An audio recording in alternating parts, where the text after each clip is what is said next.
പെരുമ്പാവൂരിൽ സ്വകാര്യ ബസ്സുകളുടെ മരണപ്പാച്ചിൽ. കാർ യാത്രക്കാർ രക്ഷപ്പെട്ടത് തലനാരിഴയ്ക്ക്. കാറിന്റെ CCTVയിൽ പതിഞ്ഞ ദൃശ്യങ്ങൾ ന്യൂസ് മലയാളത്തിന് കിട്ടി.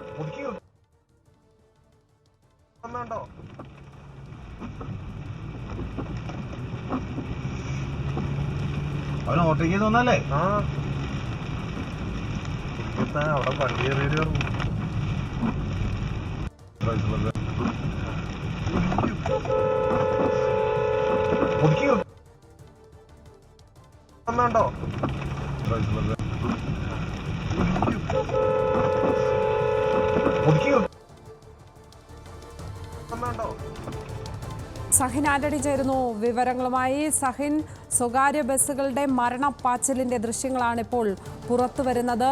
മോട്ടോർ വാഹന വകുപ്പിന്റെ ശ്രദ്ധയിൽപ്പെട്ടിട്ടുണ്ടോ ഈ ദൃശ്യങ്ങൾ? എന്താണ് ലഭിക്കുന്ന വിവരങ്ങൾ? ലക്ഷ്മി പത്മ, ഇന്ന് വൈകുന്നേരം 4 മണിയോടുകൂടിയായിരുന്നു ഈ സ്വകാര്യ ബസ്സുകളുടെ മത്സരയോട്ടം നടന്നത്. അതായത് ഒരു കാർ യാത്രക്കാരൻ അല്ലെങ്കിൽ ആ കാറിലുണ്ടായിരുന്ന ആളുകൾ ഭാഗ്യം കൊണ്ട് മാത്രം രക്ഷപ്പെട്ടു എന്ന് പറയേണ്ടി വരും.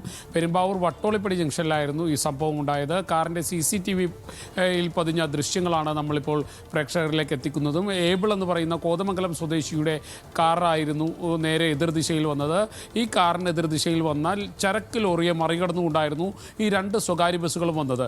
പെട്ടെന്ന് ബസ് ബ്രേക്ക് ഔട്ടുന്നതും ബസ് തെന്നി മാറുന്നതുമെല്ലാം നമുക്ക് ഈ ദൃശ്യങ്ങളിൽ തന്നെ കാണാൻ കഴിയും. ഒരുപക്ഷെ ആ കാർ യാത്രക്കാരൻ അത്ര സംയമനത്തോടുകൂടി ആ കാറ് മാറ്റുവാൻ കഴിഞ്ഞ അല്ലെങ്കിൽ ഇടതുവശത്തേക്ക് വെട്ടിക്കുവാൻ കഴിഞ്ഞതുകൊണ്ട് മാത്രമാണ് വലിയൊരു അപകടം ഒഴിവായതെന്നും പറയേണ്ടി വരും. 2 ബസ്സുകൾ തമ്മിൽ നടന്ന ഒരു മത്സരയോട്ടം അല്ലെങ്കിൽ മരണപ്പാച്ചിൽ എന്നുള്ളതാണ്.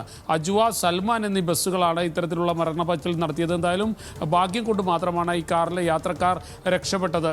ലക്ഷ്മി പത്മ, സ്വകാര്യ ബസ്സുകളുടെ മരണപ്പാച്ചിലിന്റെ ദൃശ്യങ്ങളാണ് ഇപ്പോൾ പുറത്തു വരുന്നത്. പെരുമ്പാവൂരിലാണ് ഇതുണ്ടായത്. കാർ യാത്രക്കാർ രക്ഷപ്പെട്ടത് തലനാരിഴയ്ക്കാണ്. കാറിന്റെ CCTV ദൃശ്യങ്ങളാണ് ഇപ്പോൾ ന്യൂസ് മലയാളത്തിന് കിട്ടിയിരിക്കുന്നത്. തീർച്ചയായും ഈ ദൃശ്യങ്ങളുടെ അടിസ്ഥാനത്തിൽ തന്നെ ഈ ബസ്സുകൾക്കെതിരെ നടപടി ഉടൻ പ്രതീക്ഷിക്കുന്നുണ്ട്. സഹിൻ ആന്റണിയാണ് വിശദാംശങ്ങൾ നൽകിയത്.